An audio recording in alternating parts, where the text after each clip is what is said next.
If you only visit one booth at the Central Pennsylvania Fiber Festival, make it this one. I'm Andrew with Dachshund Daddy Knits. I am a yarn dyer at the Central PA Fiber Fest. I am a hand dyer. I do all sorts of bright and colorful colors. I like anything that's obnoxious and something that's really apparent, like you stick out in the crowd. If you're going to take the time to knit it, you might as well stick out. So Good my idea. perspective is make it really bright and colorful. And yes, I'll show you some of the cool stuff that we have. So this is our base, our sock base. This is kind of like our staple. It's 75% merino and 25% nylon. Has a really soft texture, and I've been told by a lot of people that when you knit with it, the ply is very nice. So I don't know if you can see it up close, but if you can. You can. Oh, perfect. But no, I started with this, and this is kind of where the whole company itself grew. I bought some of this, and this is actually my first colorway.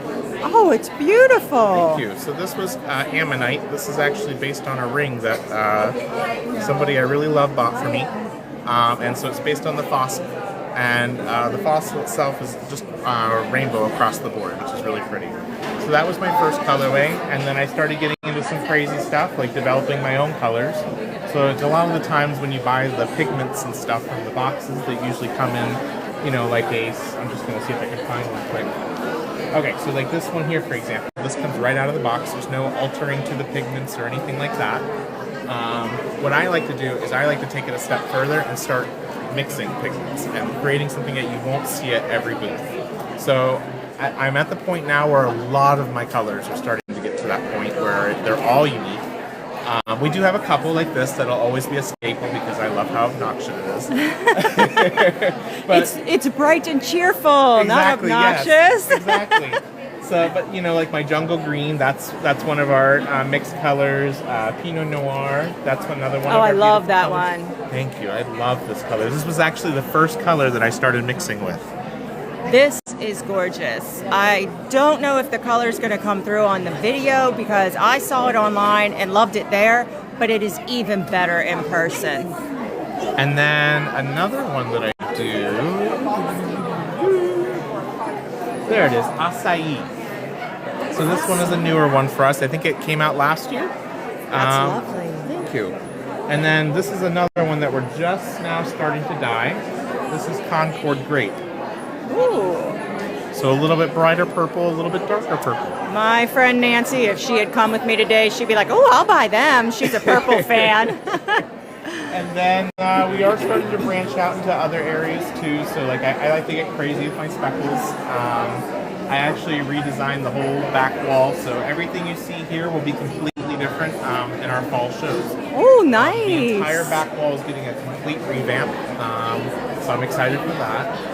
And then I'll show you some of our Irish wool. So what's really cool about our Irish wool is there are 4 mills left in Ireland that are still in existence. This one has been family owned for, I believe, a little over 200 years. And so the family that we work with, normally they actually make it into a final product.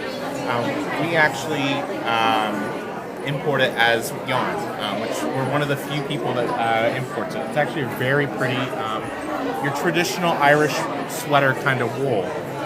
Oh, nice. Yeah. Like you better wear a shirt under it, but it's going to keep you warm and dry. Yep. And then there's, of course, the old tale about it. If you're an Irish fisherman, you wear a sweater that shows off your family heritage so that if you ever, wash ashore or if your sweater ever washes ashore after an awful fishing accident, at least they know you're around somewhere.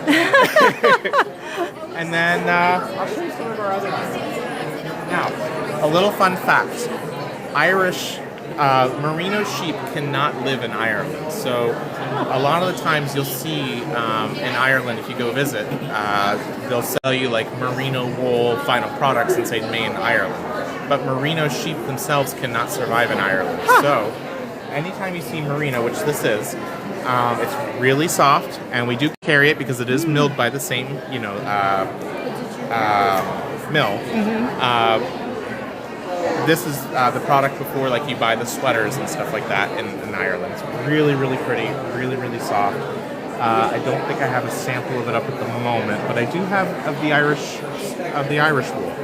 So this is that, you know, rougher and more rustic kind of yarn. Love it. And it's got a real spring to it.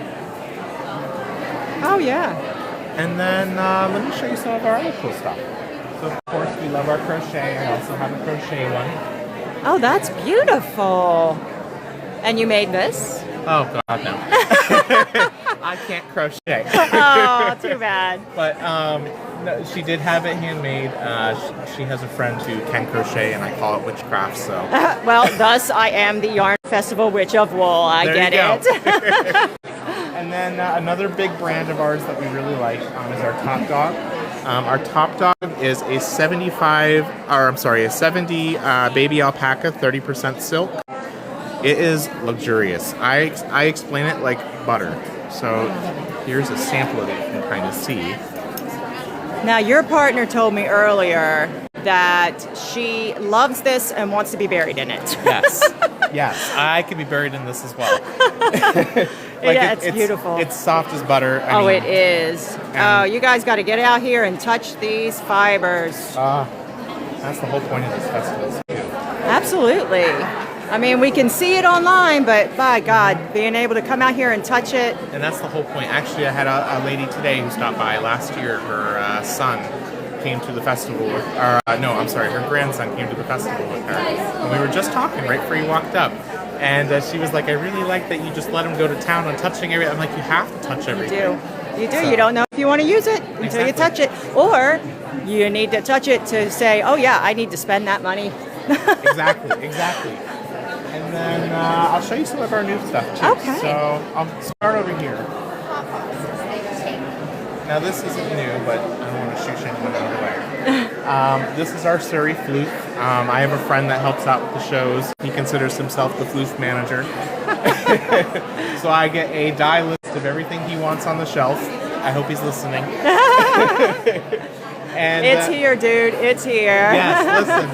So, you know, this is like, we're starting to get into the multis with it. I've been very conservative with my colors on this one, mainly because, you know, it's a little bit more finicky when you dye with it.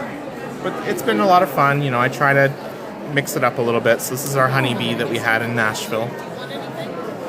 It's a beautiful colorway. That is unique. Thank you. And of course, super soft. Oh. Lovely. Thank you. And now, you need to talk about how you got into this. So this started as a hobby. It was right after COVID. I went on to Knitpicks and I ordered, I think it was like 100 skeins, and I just wanted to have fun. They were, at the time, I don't know why, but wool was not as expensive. Maybe because they were trying to, you know, unload it. Yeah. And so I went on to Knitpicks, ordered 100 skeins for $2 a skein, and I just started dyeing it. I was like, there's some colors that I want to see that you don't typically see. And I watched, I can't tell you how many videos of, you know, just observing how they do the process. And, you know, I've been knitting for, now it's been 10 years. I think it's been 10 years. And we got into knitting because of someone named Una. Yes, little Oni Baloney. So she can't be here as much as I would love to bring her. She does not like to share, so you would not be able to walk out with a skein of yarn. Now let everybody know who Una is exactly. Yeah, so Una is the little dachshund. She is about 15 pounds, but she thinks she's somewhere in the ballpark of about 100. And she is my little mini. If you check out our page, I have a couple in the About Us. You can see pictures of her. She's adorable. I say check it out. DachshundDaddyKnits.com. And then she's the whole reason I got into it. I actually started knitting for Ona so I can make her little sweaters. I would have to look, but I might still have the original picture of the first one I made her. Oh. It is not pretty. A little fun fact: if you have mini dachshunds at home, don't put sleeves on sweaters. Her little feet kept getting caught in them, so I just eventually started knitting little buttonholes for her. There you little go. legs. And she really seemed to like it. I mean, the first time I think I had to tell her "kuti," which is her little keyword. She, tips her little head one direction. She's like, "Oh, I get a treat." And yeah, so she started wearing sweaters. She had no issue with it, and I'm like, "All right, well, if I can do it, we're gonna do it." So now I just put a sweater on her, and she doesn't really care. And so. And as they say, the rest is history. And now we have all of this for everyone to enjoy. So thank little Oni Baloney. Oni Baloney, indeed. Thank you, Andrew. Thank you so much. So stop by Andrew's booth, Dachshund Daddy Knits, at the Central Pennsylvania Fiber Festival today from 10 to 4.